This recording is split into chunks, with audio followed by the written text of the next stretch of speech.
नमस्कार साथियों, स्वागत है आपका। दोस्तों, आज हम लोग इंडियन पॉलिटी के अंतर्गत उद्देशिका या प्रस्तावना के बारे में बात करेंगे। उद्देशिका या प्रस्तावना होता क्या है?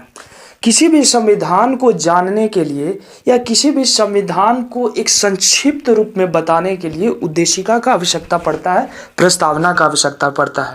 इसे हम एक उदाहरण से समझेंगे। भारत का संविधान काफ़ी विशाल है, दुनिया का सबसे बड़ा लिखित संविधान है। तो उस संविधान को समझने के लिए, उस संविधान को संक्षिप्त रूप में जानने के लिए इस उद्देशिका की रचना की गई है।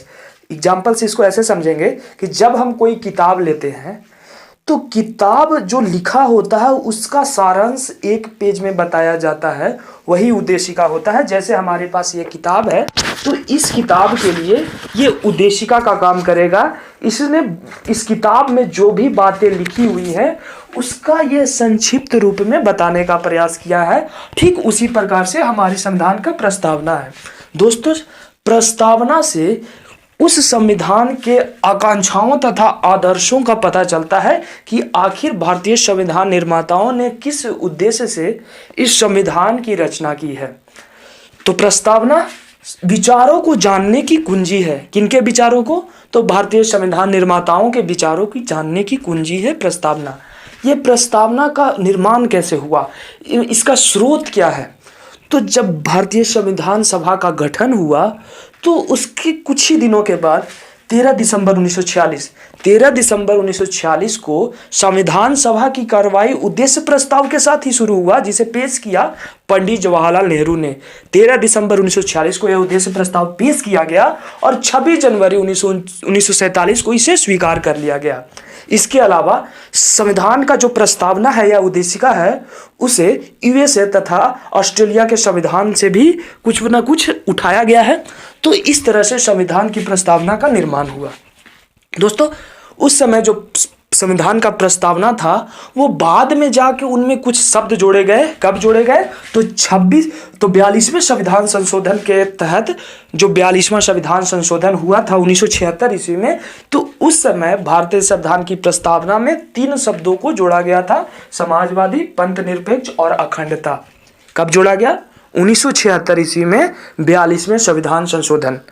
तो 42वां संविधान संशोधन के बाद जो प्रस्तावना बना वह इस प्रकार है: हम भारत के लोग भारत को एक संपूर्ण प्रभुत्व संपन्न समाजवादी पंथ निरपेक्ष लोकतंत्रात्मक गणराज्य बनाने के लिए तथा उनके समस्त नागरिकों को सामाजिक, आर्थिक और राजनीतिक न्याय, विचार, अभिव्यक्ति, विश्वास, धर्म और उपासना की स्वतंत्रता, प्रतिष्ठा और अवसर की समता प्राप्त कराने के लिए तथा उन सब में व्यक्ति की गरिमा और राष्ट्र की एकता और अखंडता सुनिश्चित करने वाली बंधुता बढ़ाने के लिए दृढ़ संकल्प होकर अपनी इस संविधान सभा में आज तारीख 26 नवंबर 1949 मार्ग से शुल्क सप्तमी संवत 2006 विक्रमी को एतद द्वारा इस संविधान को अंगीकृत, अधिनियमित और आत्मार्पित करते हैं।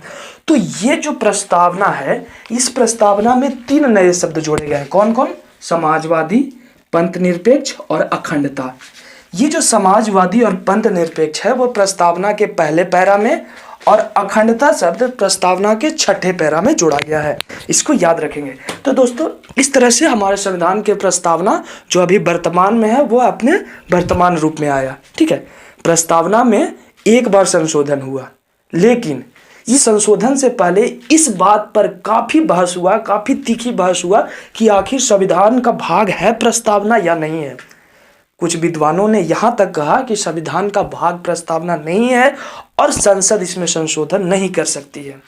लेकिन बाद के वर्षों में सुप्रीम कोर्ट ने यह निर्णय दिया कि प्रस्तावना संविधान का ही भाग है और संसद चाहे तो उसमें संशोधन कर सकती है। शुरू के जो निर्णय थे उसको हम विस्तार से देखेंगे। सबसे पहले बेरूबारी बाद आता है। 1960 ईस्वी में यह निर्णय दिया गया था और उसमें यह कहा गया कि प्रस्तावना संविधान का भाग नहीं है और संसद उसमें किसी भी प्रकार का संशोधन नहीं कर सकता है। लेकिन जहां पे संविधान की भाषा असंदिग्ध हो, अस्पष्ट हो, उस समय प्रस्तावना उसके निर्वचन में सहायक होगा। तो यहाँ पे बेरूबारी बाद इंपॉर्टेंट है, याद रखेंगे। कब? 1960 ईस्वी में। इसके बाद भी कई निर्णय आए जिसमें यह कहा गया कि प्रस्तावना संविधान का भाग नहीं है और संसद में संशोधन नहीं कर सकती है। लेकिन एक बहुत ही फेमस निर्णय था केशवानंद भारती बनाम केरल राज्य निर्णय, जो कि 1973 ईस्वी में आया। इसने पहली बार यह स्वीकार किया कि प्रस्तावना संविधान का भाग है और संसद इसमें संशोधन कर सकती है, लेकिन उन्हीं शर्तों पर संशोधन कर सकती है जिससे संविधान के मूल ढांचे प्रभावित नहीं हो। यहाँ पे एक नया शब्द सामने आता है, मूल ढांचा। मूल ढांचा यानी बेसिक स्ट्रक्चर। क्या है बेसिक स्ट्रक्चर?